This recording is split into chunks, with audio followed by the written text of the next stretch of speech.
Jadi Assalamualaikum warahmatullahi wabarakatuh. Perkenalkan, nama saya Nanda Simbra Putra, NIM 200603501003, mahasiswa pendidikan sosiologi kelas A angkatan 2020. Jadi di sini saya akan menjelaskan tentang teori dari seorang tokoh sosiologi modern, yaitu Talcott Person, di mana dia mengemukakan sebuah teori fungsionalisme struktural. Pada teori ini dia memandang bahwa masyarakat sebagai suatu sistem yang terintegrasi secara fungsional ke dalam suatu bentuk equilibrium atau keseimbangan, di mana pada hal ini cara pandang yang membuat masyarakat atau membuat sebuah kelompok sosial menjadi nyaman adalah pandangan cara pandang organisme biologis. Pandangan ini merupakan pengaruh dari pandangan Herbert Spencer dan juga Auguste Comte yang menjelaskan bahwa adanya saling ketergantungan dalam suatu sistem masyarakat. Keterkaitan antara suatu organ tubuh dengan organ tubuh lainnya itu sangat mempengaruhi atau dianggap sebagai kondisi masyarakat yang merupakan suatu kebutuhan, di mana dalam ada beberapa penjelasan tentang penyamaan dua hal tersebut, yaitu organisme biologis dan masyarakat menurut sudut pandang dari Person itu sendiri. Yang pertama, masyarakat itu tumbuh dan berkembang dari masyarakat yang sederhana menuju masyarakat yang kompleks, dalam artian bahwa sebuah kelompok sosial itu tumbuh dari sebuah kelompok sederhana menjadi sebuah kelompok yang kompleks. Dianalogikan seperti seseorang yang baru lahir, atau orang yang awalnya sederhana, hidup dengan sederhana, dia bertumbuh dan berkembang sehingga dia memiliki beberapa atau semua kebutuhan yang dia perlukan itu terpenuhi.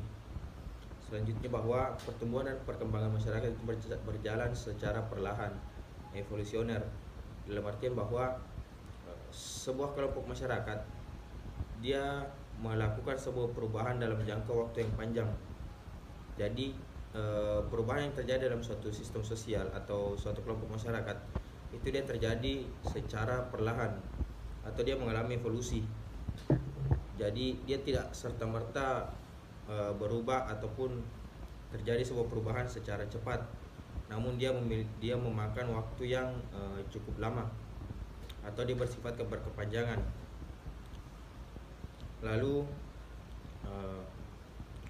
dalam organisme biologis, bagian-bagian dalam organisme biologis itu memiliki sistemnya tersendiri, atau dia memiliki subsistem yang ada pada dirinya sendiri, yaitu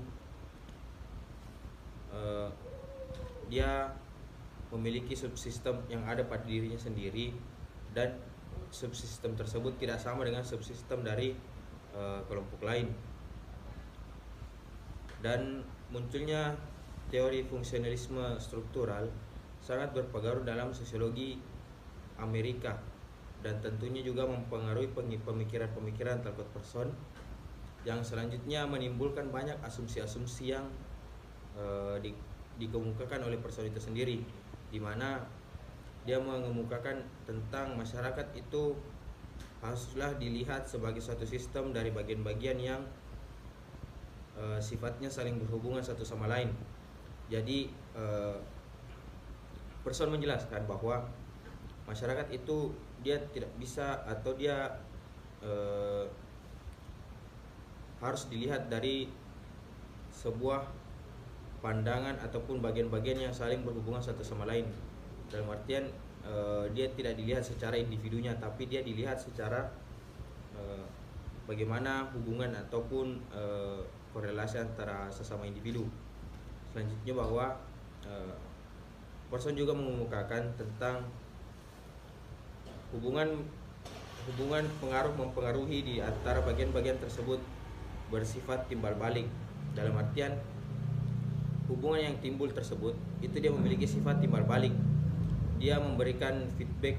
Ketika kita memberikan sesuatu, ada feedback yang kembali.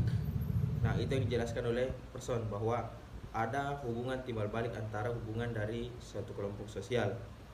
Jadi bisa dikatakan bahwa dia hidup dalam berkelompok ataupun bersosial, tidak dalam individual. Lalu person juga menilai bahwa sebenarnya ada beberapa masyarakat yang membentuk suatu sistem, dan demi sebuah keberlanjutan sistem itu sendiri, sistem tersebut haruslah memiliki atau memenuhi beberapa persyaratan. Contohnya yang pertama adalah sistem harus terstruktur, lalu sistem harus mendapat dukungan dari orang lain, sistem juga harus mengakomodasi para anggotanya, dan sistem tersebut juga harus mampu melahirkan partisipasi yang memadai dari para aktornya, dan sistem harus mampu mengendalikan perilaku yang berpotensi bagi orang yang mengganggunya.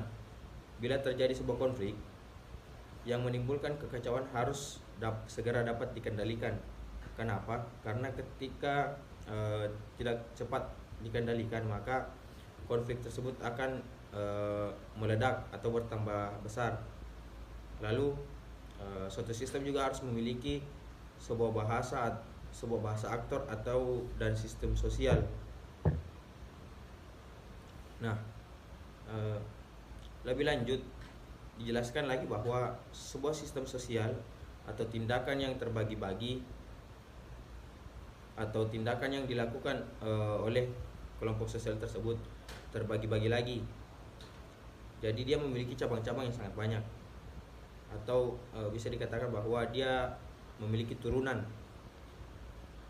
di mana sistem tindakan tersebut terbagi atas beberapa jenis, yaitu yang pertama sistem biologis, yaitu sistem kesatuan yang paling dasar dalam artian biologis, yaitu aspek fisik manusia dan lain sebagainya. Yang kedua sistem kepribadian.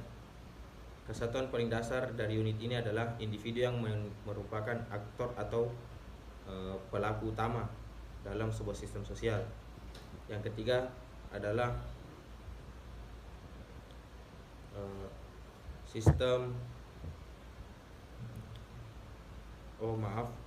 hanya ada dua jenis, yaitu sistem biologis dan juga sistem kepribadian.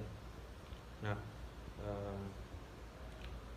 pada kondisi tersebut Parsons juga membedakan beberapa tipe dasar disposisi kebutuhan kelompok sosial, yaitu yang pertama memaksa aktor untuk mencari cinta, persetujuan sebagaimana hubungan sosial yang mereka jalin. Jadi dalam sistem biologis aktor atau pelaku utamanya itu diwajibkan ataupun diharuskan untuk mencari sebuah cinta yang mendapatkan, di mana cinta tersebut mendapatkan sebuah persetujuan dan sebagainya, sehingga hubungan yang mereka jalin dalam hubungan sosial itu tidak mendapat sebuah ataupun tidak membentuk sebuah konflik. Lalu sistem tersebut juga harus meliputi internalisasi nilai yang menyebabkan aktor mengamati berbagai standar kultural. Jadi aktor di sini juga harus memiliki standar ataupun mengamati beberapa untuk tahu bagaimana kultural apa yang timbul dalam suatu sistem sosial. Yang ketiga, adanya peran yang diharapkan yang menyebabkan aktor memberikan dan menerima respon yang tepat. Nah, seperti yang tadi saya jelaskan bahwa dalam sebuah sistem sosial itu harus memiliki sebuah hubungan timbal balik. Jadi dia tidak hanya dari satu arah, namun dari dua arah. Nah, jadi bisa dikatakan bahwa Parsons dan pengikutnya berhasil membawa pendekatan fungsionalisme struktural ke tingkat perkembangannya yang sangat berpengaruh di dalam pertumbuhan teori-teori sosiologi hingga saat ini. Namun pendekatan ini juga ternyata telah mengundang banyak perdebatan, seperti David Lockdown yang memaparkan bahwa pandangan pendekatan ini terlalu normatif. Lalu ada juga beberapa pandangan yang menjadi kontradiksi dalam kehidupan sosial, di mana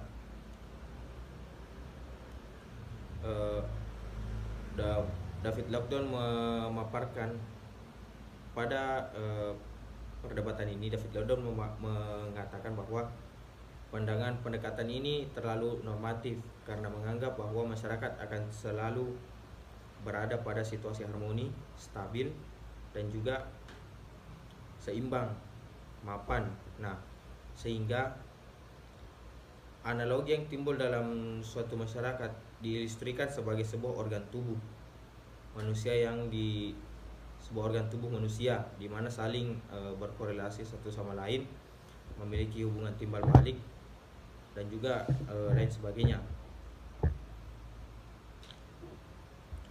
Mungkin itu beberapa yang dapat diilustrasikan oleh Persons, dan mungkin cukup dari saya.